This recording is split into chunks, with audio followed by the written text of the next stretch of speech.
Hello everybody, how's it going? Hopefully everyone is doing well. Hopefully you're doing better than me, that's for sure. I had some nasty food poisoning today, so that's where I'm at, and I'm a little low energy and weak. But yeah, and also getting a little later start than I would have wanted because I took a nap and stuff like that. But we're getting into it. I might not feel well, but I'm still super excited to get into day 2. So let's just do it, huh? Huh? Oh, where? There we go. Thought something was wrong there. Alright, here we go. Let's jump back into the campaign. We are going to need to... Oh, that's a little too loud. We are going to have to do some... I guess we could just click continue, but... Yeah, that's the most recent one. Let's do it. Oh, cool, you can have different campaigns and different saves within it. That's handy. Doesn't seem like you can name your saves, but that's fine. So yeah, we're going to have to do a bunch of dialogue, I believe, before getting actually into it. You can change your cinematic combat camera options in the settings menu. Oh, that reminds me, I'm glad I remembered. I do want to turn the volume up. It was pretty close, but it's generally pretty quiet, so I think I can actually get away with just turning the master volume all the way to high. We'll see how that looks. Yeah, I think that'll blend a little better. Alright, so we got to go through all these things because that's how I work. We've already looked at reputation, customized company, finances, navigation. Let's talk to, let's see what it is first, then talk to Sumair. We can't really navigate yet, I think. Help, Commander? Hey, Commander, something I can do for you.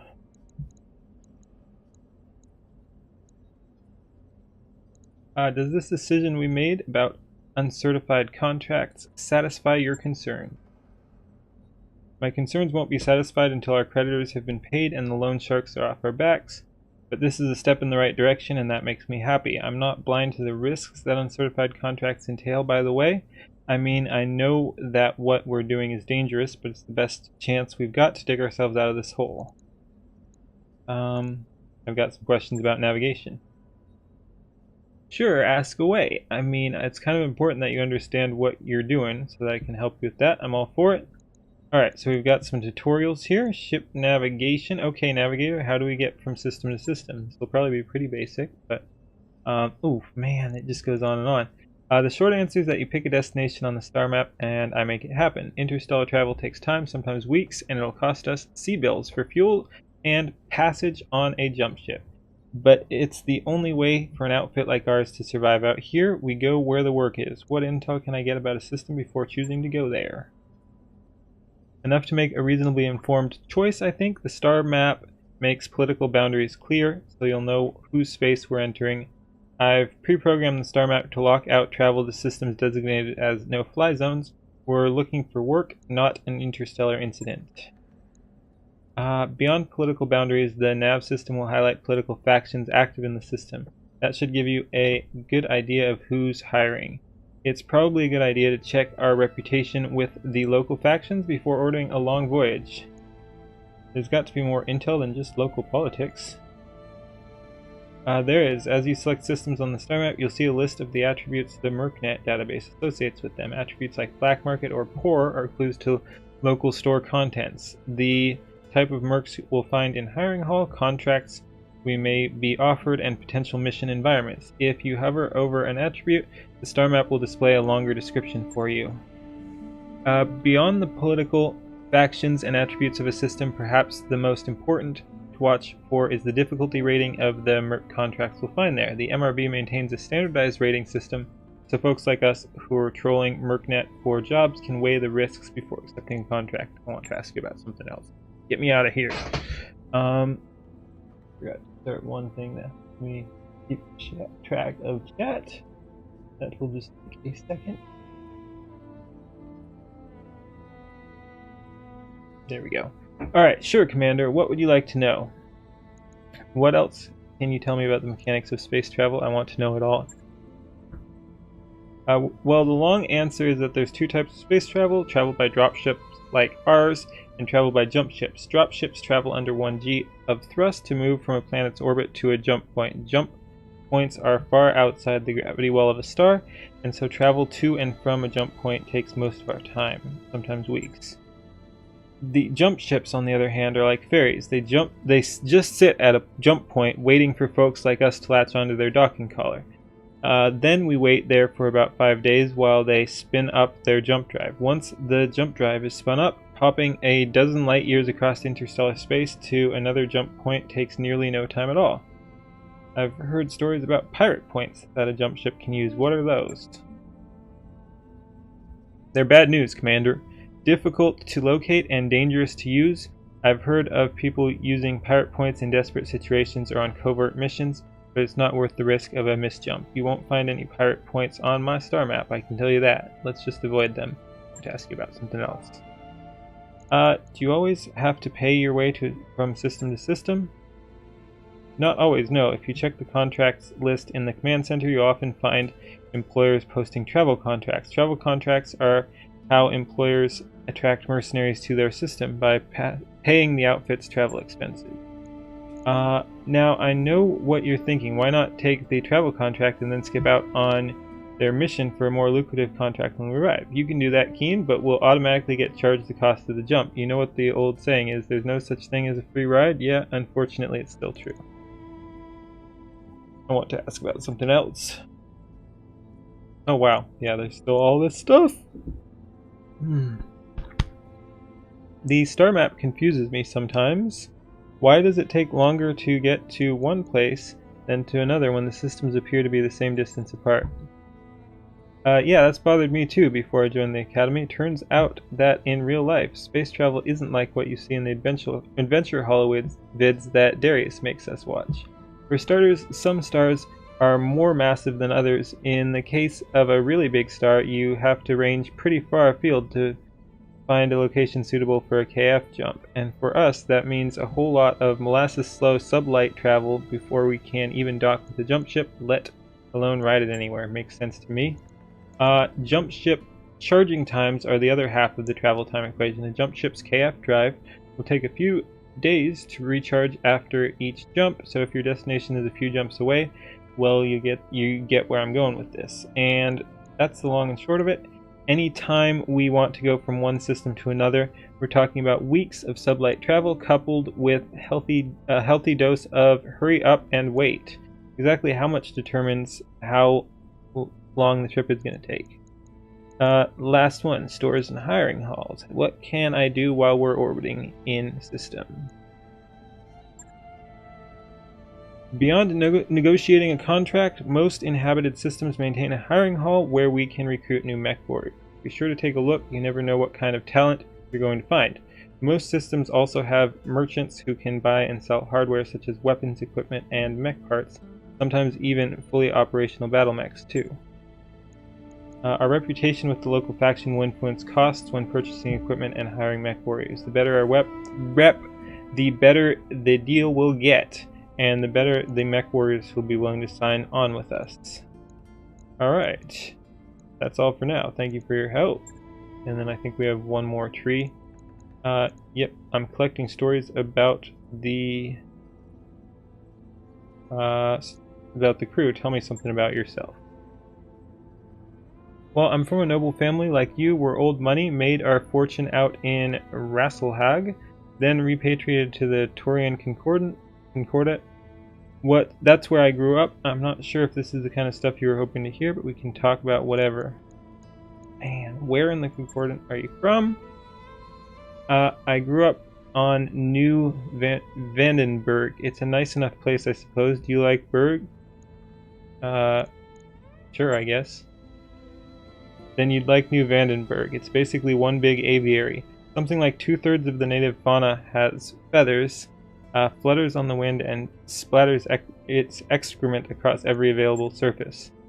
Naturally, the original colonists adopted the feathery little monsters into the culture, and those of us that came after were kind of stuck with it. Statues, fountains, murals, you name it. Just a big, giant, feathery pile of screeching alien birds. If the system had a motto, it would be Squawk. Cute. Maybe if I hadn't grown up with it. Where do you learn to pilot a leopard anyway? The Torian Naval Institute on New Vandenberg. Well, among other places. It's a big campus. The low-gravity training station orbiting Lompoc was my second... Hello, son. How's it going? Low-gravity training station orbiting Lompoc was my second home for a time. E&I flight training isn't usually open to civilians. Yeah, you should have seen it before. I had like a getting to a full beard, but it was getting too much. So this is actually a trimmed version. I'll probably trim it again pretty soon. But yeah, this is a lesser beard now. But yeah, how you doing? But yeah, I've been streaming off and on. I'm trying to get back into it, especially for BattleTech. I've been looking forward to this game for years now. Yeah, so we're doing BattleTech, and Phoenix Point beta is also coming out at the end of the month, so that's cool as well. TNI flight training isn't usually open to civilians, but my parents had good credit back then, and they could name drop Protector Calderon. They'll get you pretty far in the Concordat for a while anyway. Yeah, it's always tough. I work full time and stuff, so it can be a bit much, and I enjoy streaming, of course, but it's also a lot of energy, so between that and something else, sometimes I feel like it's not super healthy for me. Like, sometimes I'll stay up too late and stuff, and it'll wreck me for a while, and then I'm like, ugh. Yeah, no, I love streaming, but combined with all the other life stuff going on, sometimes it can get a bit much. But no, I'm happy to be back, and I hope to not disappear again this time. The other cadets in my class weren't especially happy sharing air with a civvy, but they couldn't say much. I was nobility and they weren't. Yeah, it can be a drain. Everyone sort of kept me at arm's length, so I had plenty of time to concentrate on my studies. I got my certification in both dropship and jump ship operation in 4 years. I even tried working on a commercial jump crew for a while once upon a time. People were fun, but it wasn't for me. The ratio of flying to violent jump shipness skewed hard in the wrong direction. Hoping to get all through this and then get back to the game. We're at the very start here. Yeah, no, it's good. I remember the good old days of being joyfully unemployed and being able to stream a bunch. I streamed daily for quite a while. Quite a while. I've actually been streaming for like 5 years off and on, really, I think. And I did used to stream daily. It was more of a challenge to myself. Like, I started off with League of Legends, which of course you don't get any viewers because you're at the bottom of a list of hundreds or thousands of people. But I would stream and commentate League of Legends daily for quite a while, and then I did move on to, I think it was XCOM right after that, and played XCOM daily for quite a while and actually built up a bit of a following there. Then did some Dark Souls and stuff, and then kind of just futzed around. But no, we used to stream a lot. Alright, what can you tell me about House Mayor? You're looking at it. My parents are both gone, blood cancer and heart disease respectively. How can you say respectively when you haven't mentioned which is which? Like, if you said my mom and dad are both gone, blood cancer and heart disease respectively, that makes sense, but I'm not sure about my parents. Ah, nice. No, it's always great to have people here. It's nice to see familiar faces come back too. Both treatable, but they were out of money at that point, so into the ground they went. Ditto my brother David, who ran off to serve in the Third Succession War and never came back. I'm sorry, we'll just be polite. The galaxy was at war for nearly 200 years, Commander. People died, you don't need to apologize for it, and truthfully, I was never really all that close to any of them. David was 13 years older than me and had a foot out the door before I turned 3, and my parents, well, they raised me by proxy in the traditional noble fashion. There was no real bond there even when I was young. None of this is to say that my folks were bad people. They weren't. They were just doing what they knew. The upbringings had been outsourced, just like mine. Their upbringings had been outsourced, just like mine was. Anyway, that's all I've got to say. My family, they're gone. I'm here. The end. So you got another question, or should we get back to our duties? Very soon. Your family came from Rasselhog? It was a long time ago, but yeah. As my parents told it, we were landowners on Pomme de Terre. It's an agricultural cultural world, sort of the breadbasket of the Draconis Combine. And yes, I know that Pomme de Terre means potato. My ancestors came from the planet Potato. It took some time for me to accept that, but hey, here we are. Alright, your ancestors came from Potato and then you moved to Bird Planet. There's a great, I'll even replay it here. Let's see, so let's go ahead and continue. Anyway, moving on, House Mayor's buildings were meager, but the value of that land was astronomical. For minor nobility, we were really very wealthy. And then the Third Succession War broke out, and the political rhetoric got ugly. House Mayor didn't want a single part of what was happening, so my ancestors emptied their accounts and ran. Cool, we're done here. As a rule, House Kurita takes a really dim view of nobles who cut and run. Words like traitors and defector start getting thrown around. In the Combine, if you really don't want to be on the receiving end of it... Oh, in the Combine, you really don't want to be on the receiving end of that, of allegations like that. I wouldn't be standing here today if House Calderon hadn't granted my ancestors asylum in the Concordat.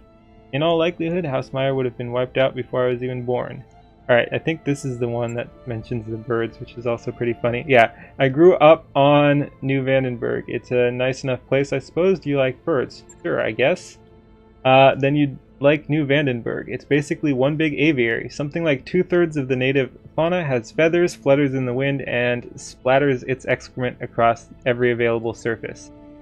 Naturally, the original colonists adopted the feathery little monsters into the culture, and those of us that came after were kind of stuck with it. Statues, fountains, murals, you name it. It's just a giant feathery pile of screeching alien birds. If the system had a motto, it would be Squawk. Cute. Maybe if you hadn't grown up with it. So yeah, her family moved from Potato to Bird Planet of Squawk. I'd like to talk about something else. No, I wouldn't, because I think we're done here. I've got to go get back to it. Talk to you later. Good day, Commander. Alright, so yeah, we're kind of moving up. We finished the main mission and get the first main mission and got control of our ship here. So we already went through here. Now we're just going through here. So yeah, let's look at the star map. Alright, so we have a travel contract there, which we'll look at later. So we could travel. I'm still doing other stuff though. And then we also have Alloway and Detroit. So yeah, we've got a travel contract to Bellerophon. I keep wanting to say Bellerophon. Alright, so that's the star map here. Ooh, the Mech Bay, that's the good shit! I think we already did barracks. Yeah, we already did barracks. We have our barracks here. And we do need to level up. We'll figure that out in a bit. We have contracts in Darius. We have Leopard, which is hiring Hall, which I think we looked at. Don't really want anything now. We have Pigpen and Redcap and Snapshot. I don't need more pilots right now, I think. Ready. This guy's not bad though. Gunnery and tactics. Ready for orders. Good to go. Receiving you. Actually, maybe we do grab this guy. They're fairly cheap, but I think Commander. we'll wait till higher MRB ratings. Orders. Although I guess, I mean, we could grab a guy and have him level up, but I just don't think we need more than, what is it? 5? Do we start with 5? Orders. Yeah, we have 5. We will probably want one more eventually, but that's fine for now. And let's look at the store. Exciting. Ooh, we can grab a mech part here, but it's very expensive. We've got the AC2, range extreme. We've got an AC5 here. Strike a balance between long range power and performance. These weapons are commonly found on medium mechs. Look for recoil effects from continuous fire. We've got a flamer, a LRM 10, LRM 5, medium lasers. We got a S laser plus, SRM. I do like the SRMs. They seem decent. I don't think there's anything we need here right now, though. It's nice to look, though. But yeah, so that's Leopard out of the way. We did navigation, captain quarters. Let's do and barracks. So yeah, we've only got 2 things left. Let's see the mech bay. We'll talk to Yang and then do the bays. Anything I can do? Hey, boss. Welcome to the mech bay. My own little piece of heaven right here on the ship. Something I can help you with? I want an assessment of the Leopard. How much trouble are we in? Don't know. I mean, we're doing okay for the moment, but give it a few months, maybe a year. You know how it goes. Eventually, everything falls apart. Maybe our drive system will give out. Maybe some debris will perforate the hull. Who knows? But on that day, we're going to need to be able to cover our repair costs. And if we can't, well, that'll be that. Tell me a bit about yourself out of the way. And then I think this will be more tutorial stuff about the mech bay. And so we'll do that, and then that'll be fresh in our head when we do the mech bay. So yeah, tell me a bit about yourself. How do you feel about birds? That's a long story, boss. Shortest version I can give you? Yes, please. I signed on after I served my term in the Third Succession War, fighting for the Capellan Confederation. If you want to know more, you can ask whatever you want. Otherwise, let's get back to talking shop. Where are you from originally? Please don't drag it out. Bryant in the Confederation. It is interesting. I shouldn't be so dismissive, but I do want to get to the gameplay, but I am that completionist and I want to see everything that is offered. Bryant in the Confederation. You may have heard of our claim to fame, Crowley Lizard Cow. No? Well, trust me, they're delicious. Alright, that needs a thing. An edible reptile indigenous to the planet Bryant. The meat of the Crowley Lizard Cow is considered a... Yeah, it is pretty cool. Is considered a delicacy, and it's one of the Bryant's few planetary exports. Cool. Anyway, as the story goes, Bryant was a really nice place once. Tourist spot, big with hikers and fishing enthusiasts. Pale blue skies, emerald green seas, and a booming agricultural business. You know, the works. I never knew it that way. Stefan Amaris got to it a couple centuries before I was born, and well, that was that. Okay, that also needs a click out there. But yeah, so some of them you can hover over to get more information too, which is pretty cool. Okay, he was born and died like a lot of people. As president of the Rimworld's Republic, Stefan Amaris expanded the Republican Army and placed Republican agents in key positions throughout the Star League. He fostered a close relationship with Richard Cameron while the First Lord was in his minority. When Cameron came of age, Amaris guided him toward policies that would move Alexander Kerensky's SLDF away from Terra and place Republican forces there instead.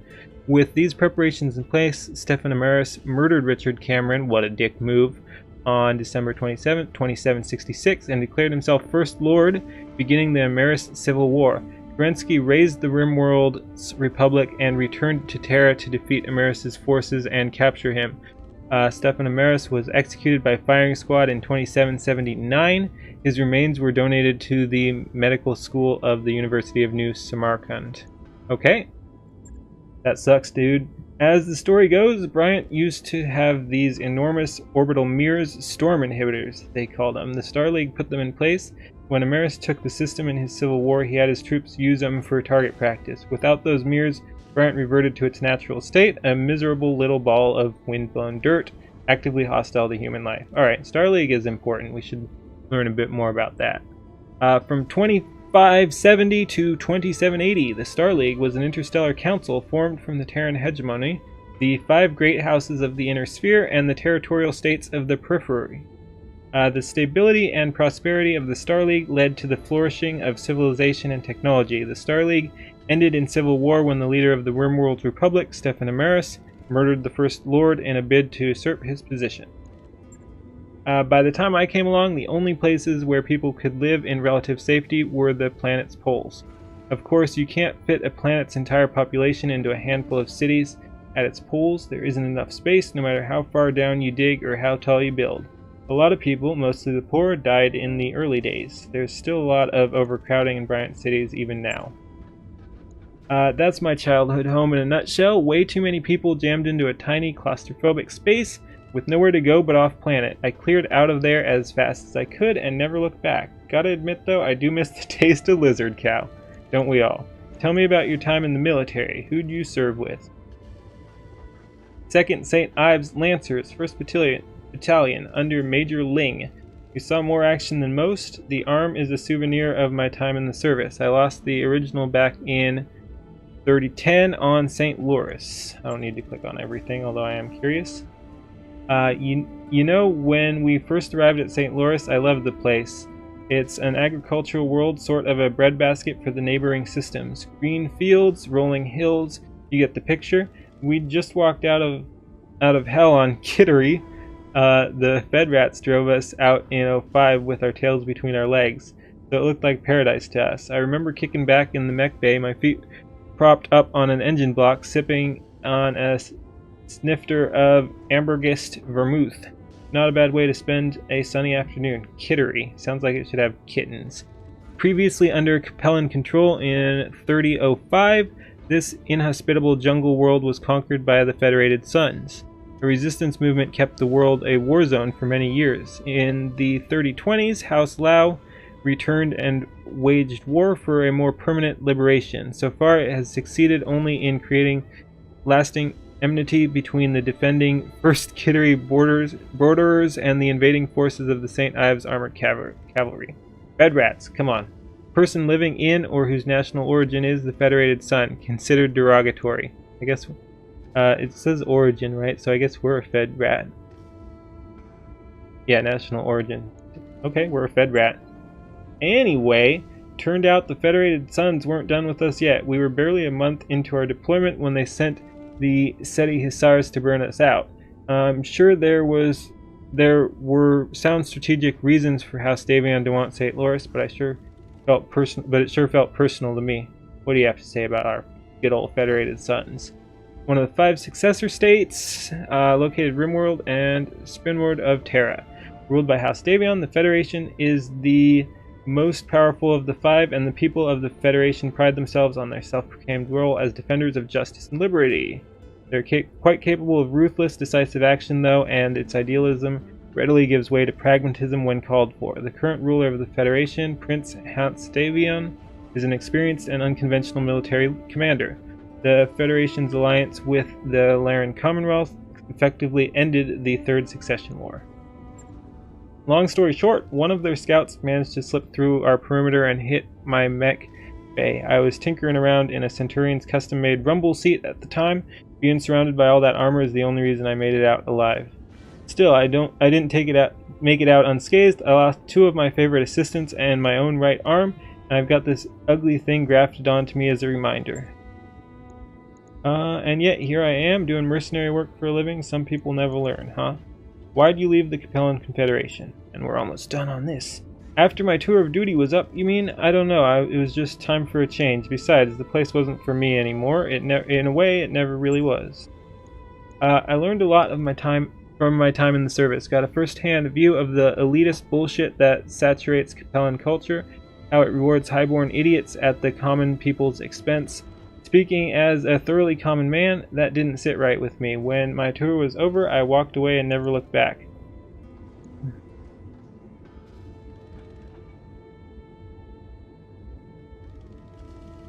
Geez, you basically just have to agree that rich people suck and stuff. Whatever, that's fine.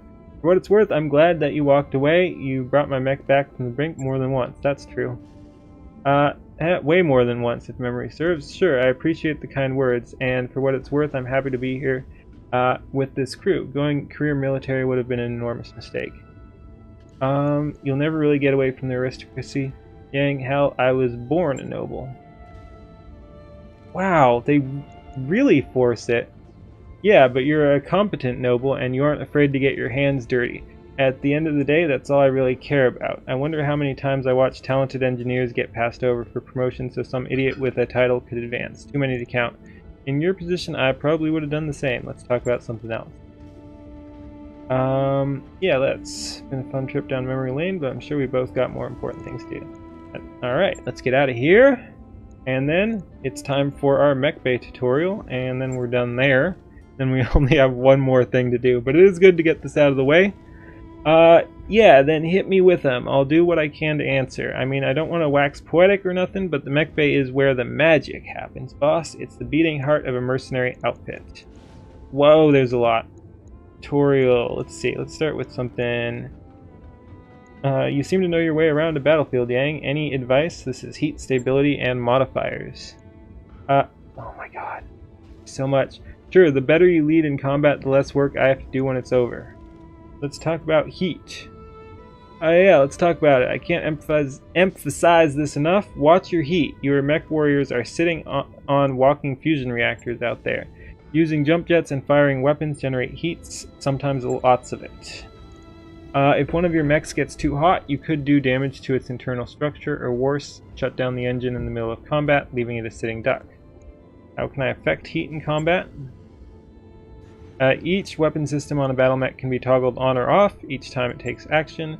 Most mech warriors keep their heat low by toggling off weapons with lower chances to hit, but sometimes you'll have a solid chance to hit with everything in your arsenal. That's when you gotta experiment by toggling a few off to make sure you stay below the red line.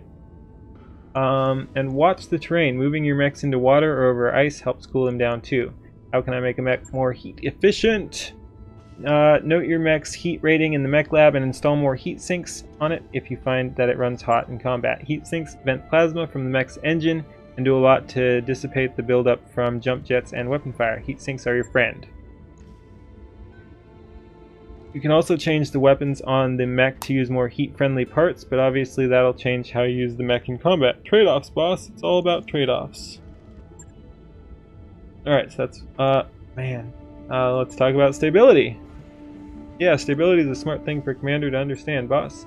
Getting pummeled by weapon fire is a good way for your mech to become destabilized. Walking over rough terrain doesn't help much either. You kind of know all this, but that's fine. Destabilized mechs can't sprint in combat, and they're vulnerable to falling if hit hard enough while in that state. Tell me about how to make my battle mechs less vulnerable to weapon fire. There's a few ways I can think of: evasion, cover, and bracing. Let's hear about evasion. Do we really need to? There might be good stuff in here. Short form version. Farther unit goes, the more evasive it becomes. Shooting moving targets hard. So yeah, I'm just going to kind of skip through this. When you order a mech to move in combat. Angled chevrons. Yep, we know all that. Cover. Oh, it's so weird how this pops up there too, but it feels like you're ready to move on. Sensor locking an enemy removes 2 of its evasive chevrons. Same goes for your units. Cover. Yeah, they're big and scary, but they're harder to hit standing in forests and other terrain. Standing behind buildings or hills is good too. The enemy can't see you. Think about it. Think about it all the time. Your enemy is, I guarantee it. Master taught me to brace my mech, but that doesn't make it harder to hit. No, bracing your mech won't make it harder to hit, but it should buffer some of the damage you'll take by half or so. So think about it, eh? Alright, we made it through one of his things out of like 7 or 8. Changing loadouts. What if I want to change a mech's loadout? Can I refit with new weapons and equipment?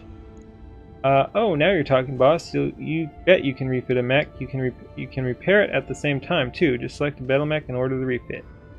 What can I do? Oh my god, there's so much. What happens after I order a refit? Once you confirm your work order, it'll be placed in a queue with other repairs and refits on your timeline. Remember, a mech will be unavailable for combat until its work order is complete, so plan your refits carefully. Queuing them up before we head to the next system to use your travel time efficiently. Alright, and you can reprioritize. How long do this stuff usually take? Depends on your mech conditions you're working in. A good mech bay with advanced scaffolding and equipment is faster. I display our mech bay efficiency in Mech Tech points on the travel display. How do I know what a mech is good at in the first place?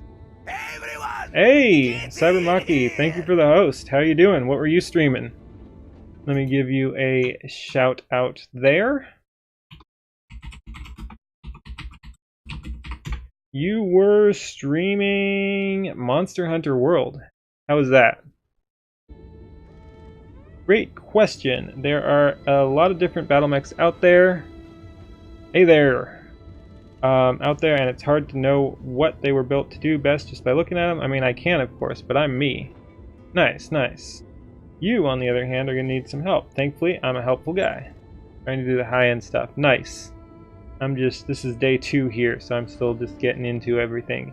If you check your technical readouts in the Mech Lab, you'll find that I've included some thoughts about each mech's off-the-rack purpose or stock role. Right. Are there any limits on how I can refit my mech? Whoops, see, we missed one there. Whatever. Hardware, of course, there are limits. Biggest constraints are the chassis weight and its hardpoint. Can't make a mech as heavy as I want? Of course not. Pretty good. The beginning is a little slow, and I am a completionist, so I'm going through stuff here, getting all the conversation stuff out of the way. But aside from the slow pacing at the start of the game, I like the overall mission structure and everything, I think. So yeah, my main complaint is that I haven't played it enough, so that seems to be a pretty good indicator of the game, that I do like it. Mech chassis can support only so much tonnage. Alright, yeah, we're kind of trying to power through this. Trade-offs can be made. Move armor. Less armor is less armor.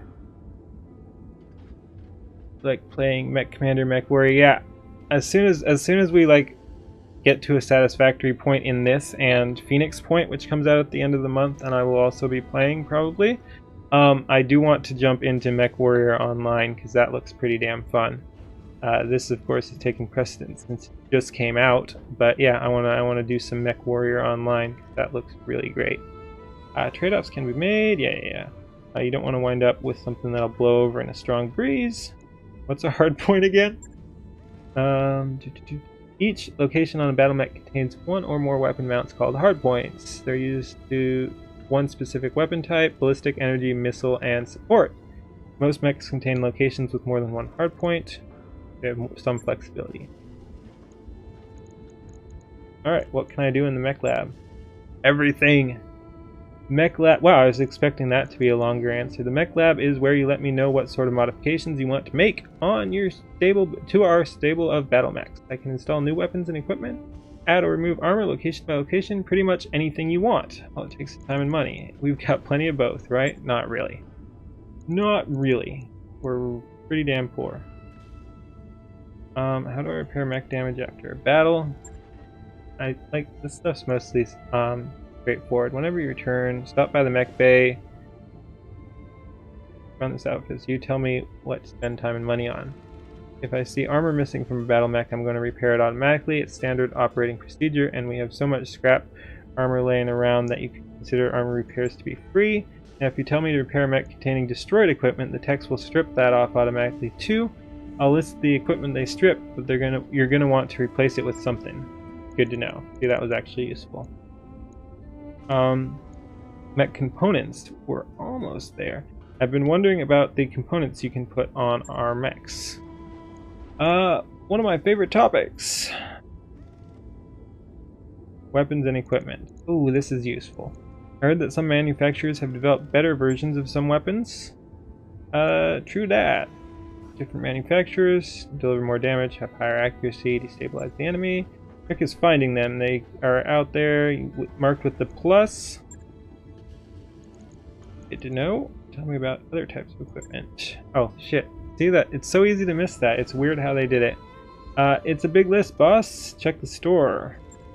I can install stronger cockpits to reduce the injuries to our mech warriors would take, arm actuators that increase melee damage, range finders that increase the range at which enemies can be visually acquired, all sorts of stuff. That I did not know about, also useful. All take up critical slots on a battle mech. Some add weight too. Keep your eyes open for them and give them a good once over before you buy one, so you know what you're getting into. Now, putting powerful weapons and equipment on your mechs is fine and all. Trade off his armor. They aren't on the battlefield. Don't skimp on the armor, boss. Tell me about support weapons. Small lasers, machine guns. A programmer targeting computers to automatically fire after a melee attack. Nice. Team commander orders refits that remove most conventional weapons to double down on support weapons. melee enhancing components, they can field monsters capable of point blank devastation. I'm really looking forward to getting into the mech bay here, which will happen right after this. Tell me about missile weapons. Missile weapons are my favorites. Yeah, they require ammo and generate moderate heat, but the pounding they deliver can destabilize an enemy faster than most other weapons. And having multiple projectiles in a shot means you're almost always guaranteed at least a single hit. So that's good. I do like all this information. So they do require ammo, which we know. Moderate heat. They do more stability damage. Long-range missiles are also capable of indirect fire. If one of your units... Jenner? Oh, I've seen some Jenners in this game. I don't think in this playthrough, but my playthrough, but I had seen some in streams and stuff. If one of your units has line of sight, they are pretty common. We'll probably run into some tonight, maybe. I don't know the exact pacing. Yeah, we'll run into a Jenner. If one of your units has line of sight on an enemy, it can act as a spotter. LRM equipped units. With a spotter, a mech equipped with LRM can stay behind cover and arc its missiles to hit the enemy. Spotter can increase your launcher's effective range too. Granted, the enemy can do the same to you, but that's someone else's problem. So yeah, there's some good information here. Don't want to sell short-range missiles short though. They can generate incredible impact and they do great damage, but you gotta be within knife fight range to use them. Tell me about energy weapons. Energy weapons don't use ammo, but they generate a lot of heat. You may need to invest in additional heat sinks to keep your mech cool if you choose energy-heavy loadout. Since they're intense beams of coherent light, energy weapons are great for cutting things up, but they aren't much good at destabilizing an enemy. Particle projectile cannon is the one big exception to that rule. In addition to the massive damage it can inflict, a hit from a PPC can destabilize an enemy, maybe even slow it down for a bit. The PPC generates a metric shit ton of heat, but it's worth it, boss, and if that wasn't enough, it has a mild EM punch that screws with the enemy's targeting computers. Oh yeah. Tell me about ballistics. Ballistic weapons such as the autocannon pack a good punch, generate little heat, and can destabilize an enemy if they hit it enough. But ballistic weapons are, ballistics, so they require ammo, and ammo can explode if it takes a hit in combat, which is bad news all around. Ballistic weapons are also pretty heavy and can take up a lot of space on a mech. Strengths and weaknesses, boss. So, looks like ballistic weapons are going to be better on like heavy mechs and stuff. We'll see. Let me ask you about something else. We're almost there. I'm thinking mech storage is going to be a pretty short one, and then mech bays themselves. A few reasons. First, we have limited capacity in the mech bay, so we need to store the overstock. We don't pay upkeep costs on mechs in storage. That's a business thing. Third, and this is important, whenever you pick up partial mech salvage from the battlefield, I put it in storage for you. If we gather or buy enough partial mech salvage to complete a battle mech chassis, my team will assemble it right away. You let me know if you want to keep it in storage or have it readied for combat. Battle mechs are expensive as hell, so assembling one out of salvage is our best bet for expanding our roster. Can't wait to get me some salvage. What happens when a mech goes into or gets readied from storage? When you send a mech chassis into storage, our mech techs dismount all its weapons and equipment and place them in your inventory for use on other chassis. Chassis can stay in storage indefinitely, and don't worry about storage capacity, boss. I'll make it fit, don't worry. Now, getting a stored battle mech ready for combat drop is a different animal. My techs will need a couple of days to bring an empty chassis up from storage. Once the chassis is back in the mech bay, you'll need to select its loadout from our equipment inventory so that we can start a refit.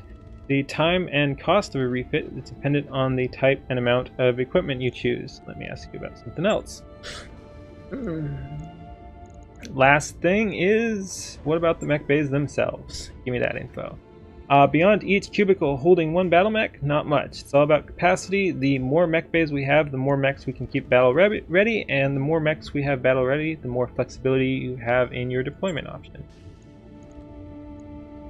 Let's say we have 2 blackjacks, for example, a decent medium mech for sure. I know your family gave you yours. Well, technically I stole it, but yeah. One could be loaded out with lots of energy weapons for use in colder environments where they can bleed heat quickly. The other identical blackjack could be loaded out with ballistic weapons that require ammo but generate much less heat. Smart for deploying in warmer climates or in the vacuum where heat dissipation is slower. Wow, there's... Oh, no, we have read all that. Alright, good. That's enough for now. Damn Skippy. Alright. It's time. It's time to do some customization here.